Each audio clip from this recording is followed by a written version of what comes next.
Hi, I'm Stephanie, and I'm going to talk about some of the things that I learned in my Learning Frameworks class. Some of the things include some basic knowledge such as where to go on campus for assistance, such as the Financial Aid Center or academic advisors or even the math lab, because we all know that's super important. I've actually already used them this year on a particular problem I was struggling with on my math homework, so that helped me out. Another thing I learned was setting SMART goals, and SMART stands for specific, measurable, attainable, relevant, and time-bound. So using this criteria to set goals really helps you stick with them and helps you not make excuses and kind of help you through the procrastination that you might find when you're trying to make a goal. And also the specificity of it really helps you understand when you've met that goal. Because if you have a vague understanding of what your goal actually is, then if you decide that maybe you've met it and you haven't actually quite made it, you might not look back on it. So that would be one thing to consider. I also learned how to use research databases, which is super important for when I get to grad school. A lot of it's going to be writing research papers and, using JSTOR and other databases like that is going to be really relevant. I also learned a couple time management methods. One was the ABC, which we used in class, and it kind of helped us prioritize our tasks for the day. But we also learned about the Pomodoro method, which there's actually an app for, and I've downloaded the app. And what the Pomodoro method does is it gives you time increments of when to be productive and when to take breaks.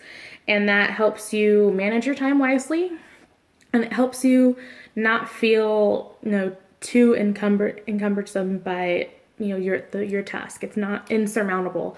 You can really get it done. I actually used it over the weekend to study for my physics final, and I didn't want to study for like 6 hours straight and turn my brain into mush. So it helped me take little breaks, little breathers, get a snack.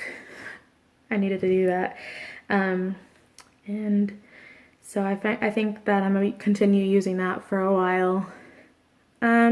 We also learned a lot about ourselves. For example, we took a test about what our dominant intelligence is, and I learned that mine was intrapersonal, which is like self-smart, and kind of the qualities that go along with that are being reflective, being independent, requiring alone time, and being intuitive. And I think this will help me in the future kind of know what my strengths and what my weaknesses are. I know that I don't work super well with people, and that's something that I have to work on. But I do know what works best for me, and I can take the breaks that I need, and I can take the alone time that I need to recoup and recover. We also learned about our learning style, which mine is visual. So what that means for me is that I learn best with, text and notes, instead of like an auditory, just pure listening to things. And I really like to organize things with color, kind of color code things, and that visual reference kind of helps me learn. This will be helpful even when I do enter a career field, because anything that I do need to take on, I can break it down into color-coded tabs. I can break it down into visual, standards for myself, and help me get through whatever task or project that I'm working on. And lastly, we also learned about our personality type, which mine is INTJ, which is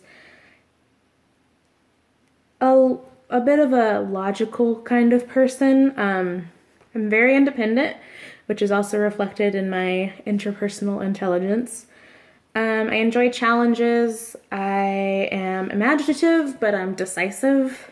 So I have that curiosity and creativity, but I'm efficient and I get the job done, essentially. And I'm ambitious yet private. I don't really spend a lot of time talking to others about my emotions or little goings-ons of my day. It's more about this is what logically needs to get done. This is how I need to get this done.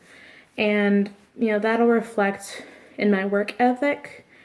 And it also shows me something that I need to work on as far as emotional strength. So these are some of the things that I learned about. And thank you for listening.